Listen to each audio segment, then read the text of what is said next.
very beginning, like the way it transitions from scene to scene is not traditional. It's not like a scene, cut, scene. It like all kind of like weaves in together. And you talked about how you storyboarded this whole film as well. Was the transitions also kept in mind when you were storyboarding, or was that something that you kind of thought of in like post-production or even production? No, from the script, when you're writing the script, you have that advantage that you're already thinking in terms of editing as well. So, but a lot of the ideas for the shots also came in the location. And the location we have here, the actors. We have Adam Watch here, Jeff Bushiro plays me, and Stu Richello plays the landlord. You guys want to come and say anything? They're there. Yeah. Oh, my bad. All good.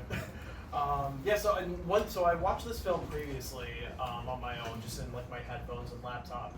But one thing I really noticed, like listening and watching, like with the big speakers, is how dense the sound design is as well. Like there's like dogs barking in almost every scene. There's like weird like swishing going on, kind of like reflecting the flying cars in the background.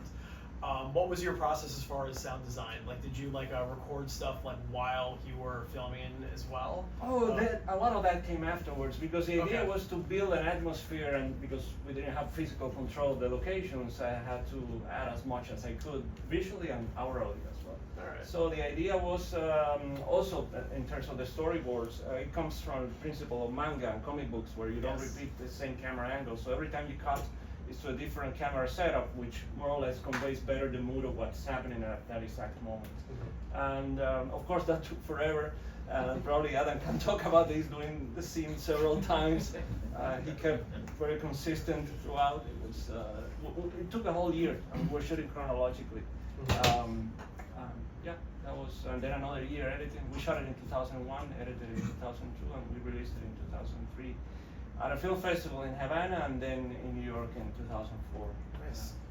I think also I forgot actually, because there was the first theatrical screening was actually in New York at the Havana Film Festival in New York. Okay, excellent. And I had forgotten, but this is the first one without a festival. For sure. Of a festival. Excellent. Yeah, and like I think another one of my favorite things about this film is just like the weird world building around it. There's all the talk about acid rain. And then there's like all the weird like side stuff going on with DNA 21, and like that's kind of what I love about like science fiction, is a way that people kind of mythologize like shitty companies in real life. We have like the Wayland Yutanis, the Skynets.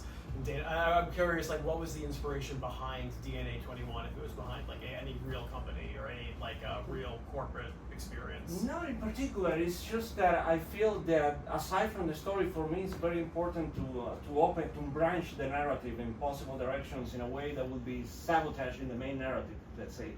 And it's not so much what the characters are living through, but the world around them as well. And this is based on a novel that I wrote in 1999. It's a small chunk of the novel. It's a lot bigger, and this is actually part of a trilogy, and we already released in 2021 the second of the trilogy, which is called Blue Heart, and Jeff is also in it, reprising the same role as Nick, but many years later, where he's working for DNA 21. Nice. And that one has been very controversial. It has been declared pornography in Belarus, in Morocco, many countries. But I mean, we had a great run. We premiered at the Moscow Film Festival, won an award at Guadalajara International Film Festival, and has been reading a lot about the film. So I mean, it's weird watching this, because it was my first feature, and there are a lot of things I like, but there are other things that I wish I had the technology to. It was my first experience with digital, and yeah. And there's a lot, like even like in the graveyard scenes, I noticed there's some shots that almost look like they're like tracking in a weird way. Like when you were like doing storyboarding, was there anything that you were thinking in pre-production that you're like, how the hell am I going to get this done? Like, was there anything that you felt like was almost like too difficult or like too impossible that you tried to overcome? It's always about studying the location. Alan took me to Woodlawn Cemetery, and when I saw the space, I said, well, we could do this from a car. And Talia, the actress, was driving, and I was filming out and running in the back seat. So yes, it's about studying the location. It looks smooth. Like I was like, is that like, did they use a dolly for that? Like, there's no way you could put a dolly in the middle of Woodhill Cemetery. I mean, like maybe. Well, we're doing it on the pavement, so that part was okay. You were speaking previously about Blue Heart's controversy. I kind of want to, like, this is the question I'm sure a lot of people in the theater have also wondering. The ketchup, What was the inspiration, or I guess what? Yeah, just what is the deal with the ketchup? In many ways, this is a movie about movies, so that's a reference to Last Tango in Paris in a weird way. Yeah. There's a bit of Cronenberg. There's a bit of a lot of things. What are some of your other like filmmakers that like inspired you to want to make movies in the first place? Lynch, Cronenberg. You can see a lot of Orson Welles. in this movie. Bertolucci, of course, Yes. and Japanese animation was my first film school. I always say that because I remember in Cuba we were watching a lot of Japanese anime that was meant for adults because it was a cartoon that were showed in a theater for kids, and I was traumatized. Watching a lot of I watched the Animatrix way too young, Yeah. and it affected me like everyone else probably watching the Animatrix. What was your like? What as far as anime, like what's like what are you kind of reading or watching now? Is there anything that like is inspiring you? New stuff. I watch a lot of stuff from the late '70s and early '80s. Like not only anime. I mean, for me in film, that's the most interesting period for me, especially the '70s and '60s films as well, where I think political correctness has really damaged nowadays. And I always liked films that provoked me and had a sense of humor, and that's it's interesting because last week, not last week, 3 days ago, we saw our last movie, which is very heavy and apparently about subject matters that shouldn't be funny, but I always try to find the humor because I think it creates a very strange feeling in the audience because you wonder, well, am I supposed to laugh at this or not?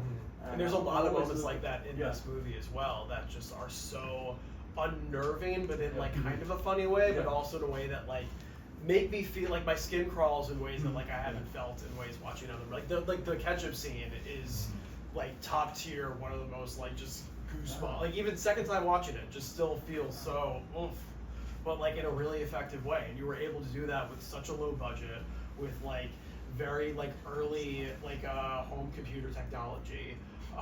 What would you say to anyone in the audience who feels like they're kind of like restrained by the tools that they have at their assemble, that don't feel like they can make the art that they have? What would you say to them? I think to go ahead and do it, because the thing is that a movie like this will never be greenlit by any production company. I mean, this is my most normal film. The other ones I did. I'm looking forward to seeing the rest of it. But ironically, it's the only one that has gotten distribution, perhaps because it's the most normal one. But I don't think it's my best movie. But it was a learning experience, and the techniques I used in this film and I then developed in my other films.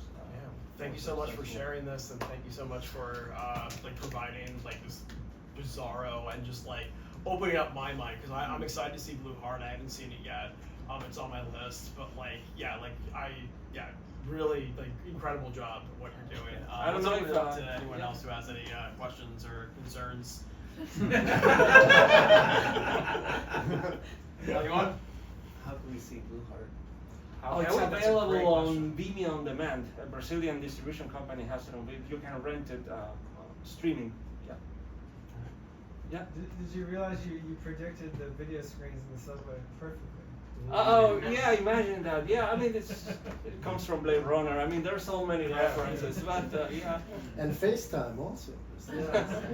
Well, it's funny because Jeff is here and he came up with the idea for the glasses. He actually, Jeff, I love actors that really contribute to the process, and Jeff came up with the idea of the glasses and talking on the. Yeah. What was the inspiration behind the weird mayoral campaign that we see in the background in a couple scenes? Like there's the one when like was that like inspired by a specific? I mean, this was 2003, so like this was like Bloomberg It's era, referring guess, to a Kubla Khan, so that's a reference to Citizen Kane. But there's also the colonies from Blade Runner, so it's a lot of okay, nice, cool. All right, we got any other questions or? Yeah, no, I think that's it. Do you have anything you want? So you have a new movie that just premiered at the festival 3 days ago. When is that coming out? Then what are you working on in the future as well? I'm working on another science fiction film, and we shot the first scene in Egypt, in the pyramids. Nice, okay. I always travel because we were invited to a film festival there, so this is the opportunity. I just bring my camera everywhere and try to make use of the where do you want to film next that you haven't really set eyes on? Like, is there like a kind of like a big like white whale as far as like a scenic location?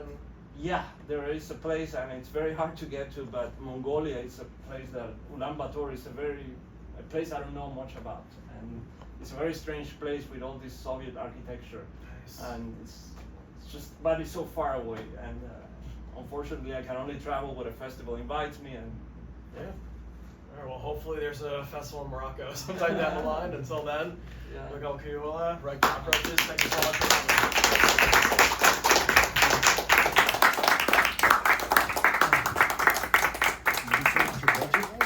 Did you say what your Oh, the budget budget was $2,000, yes. And interestingly, because half of it went to Screen Actors Guild, because we had 2 actors from Screen Actors Guild, and we had to pay insurance for the 2 of them. Yes. And the rest went for gas, and And you had to we were using Adam's car also to drive around. Didn't you also have to like lease certain areas in the city too? Or Oh, we showed without permits completely. Yeah, permits, yeah. We were arrested doing one scene, but that's another story.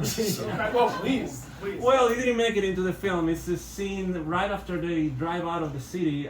They get stopped by the police, and we had a policeman with a gun pointing at them, and some people in the highway called the police because they saw a gun and thought it was a real gun, and they came and threw us in the floor, handcuffed us. Adam was anyway. We went to trial after, and we won because the cop didn't show up. So we won the. And last question, so the zoo suit, was that in Bronx Zoo or Queens Zoo? Wow, which zoo It was was the it? Bronx. Bronx Yeah. Zoo, okay. And was that done guerrilla style? Because there were a couple scenes where like they were arguing. You could tell that like the bystanders Oh no, they weren't couldn't real. tell if it was a real argument or not. Like I think Never we had a The permit. stellar acting. Excellent. All right, nice. All right, yeah, truly, what a movie. All right. And were we on the frying pan for the dance scene? The Frank Pan? Yeah, that boat. I remember. Oh, Yeah, there's a there used to that be was a art tango parties place. They were there, doing some like- tango. I forgot the name of the boats, but Maybe the frying pan. When I moved here, like Yes, it gallery art parties. That's a used to funny be there. It's detail like, with it's the coolest landlord place. character where he's like, I know like the evilest, most like decadent place in New York. And it's like a cruise, like ballroom dance thing. Like, nice and funny little detail. Also just like on a wild performance from you, like just give it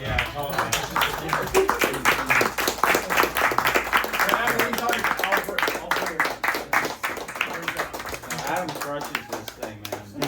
How are you? I haven't seen this guy in 20 years. How are you, man? All right. Well, so we have a 10 o'clock screening as well. Until then, thank you so much for coming to Mexico. We hope to see you soon. Cheers.